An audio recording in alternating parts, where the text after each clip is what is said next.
ಮೀಡಿಯಾದಿಂದ ಒಂದೊಂದು ಅವಾಂತರ ಅಲ್ಲ. ಸೋಷಿಯಲ್ ಮೀಡಿಯಾನ ಒಳ್ಳೇದಕ್ಕೆ ಬಳಸ್ಕೊಂಡ್ರೆ ತೀರಾ ಒಳ್ಳೇದಾಗುತ್ತೆ, ಕೆಟ್ಟದಕ್ಕೆ ಬಳಸ್ಕೊಂಡ್ರೆ ತೀರಾ ಕೆಟ್ಟದಾಗುತ್ತೆ ಅನ್ನೋದಕ್ಕೆ ಇದೇ ಸಾಕ್ಷಿ ನೋಡಿ. ಈ ಸೋಷಿಯಲ್ ಮೀಡಿಯಾದಲ್ಲಿ ಇಬ್ರು ಕೂಡ ಪ್ರೀತಿಸೋದಕ್ಕೆ ಶುರು ಮಾಡ್ತಾರೆ. ಮೊದಲಿಗೆ ಲೈಕ್ ಮಾಡೋದು, ಕಮೆಂಟ್ ಮಾಡೋದು, ಆಮೇಲೆ ಇಬ್ರು ಮೆಸೇಜ್ ಮಾಡೋದಕ್ಕೆ ಶುರು ಮಾಡ್ಕೊಳ್ತಾರೆ. ಆ ನಂತರ ಇಬ್ರು ನಡುವೆ ಪ್ರೀತಿ ಕೂಡ ಆಗುತ್ತೆ. ಆಕೆ ಡಿವೋರ್ಸಿ ಗಂಡನನ್ನ ಬಿಟ್ಟಿರ್ತಾಳೆ, ಇವನಿಗೆ ಇನ್ನೂ ಮದುವೆ ಕೂಡ ಆಗಿರುವುದಿಲ್ಲ.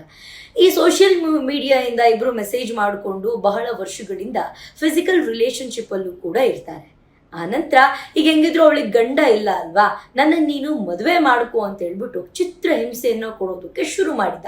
ನಿನ್ನನ್ನು ಮದುವೆ ಆಗಲೇಬೇಕು, ನನ್ನನ್ನು ಬಿಟ್ಟು ಬೇರೆ ಯಾರನ್ನೂ ನೀನು ಮದುವೆ ಆಗಬಾರ್ದು, ನೀನು ನನ್ನನ್ನೇ ಮದುವೆ ಮಾಡ್ಕೋಬೇಕು ಅಂತ ಪ್ರತಿನಿತ್ಯ ಹಿಂಸೆ ಕೊಡ್ತಿದ್ದಂತೆ.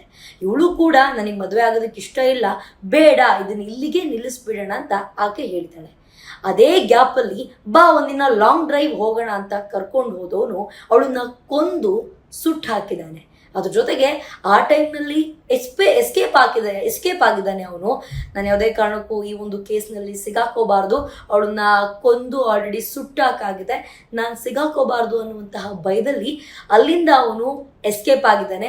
ಆದರೆ ಈಗ ಅವನು ಆತ್ಮಹತ್ಯೆ ಮಾಡಿಕೊಂಡಿದ್ದಾನೆ ಅನ್ನುವಂತಹ ವಿಚಾರ ಬರ್ತಾ ಇದೆ. ಈ ಕೆಳಗಡೆ ನೀವೇನು ಫೋಟೋಸ್ ನೋಡ್ತಿದ್ದೀರಾ, ಇವರೇ ಇಬ್ರು ಆ ಮಹಾನ್ ವ್ಯಕ್ತಿಗಳು.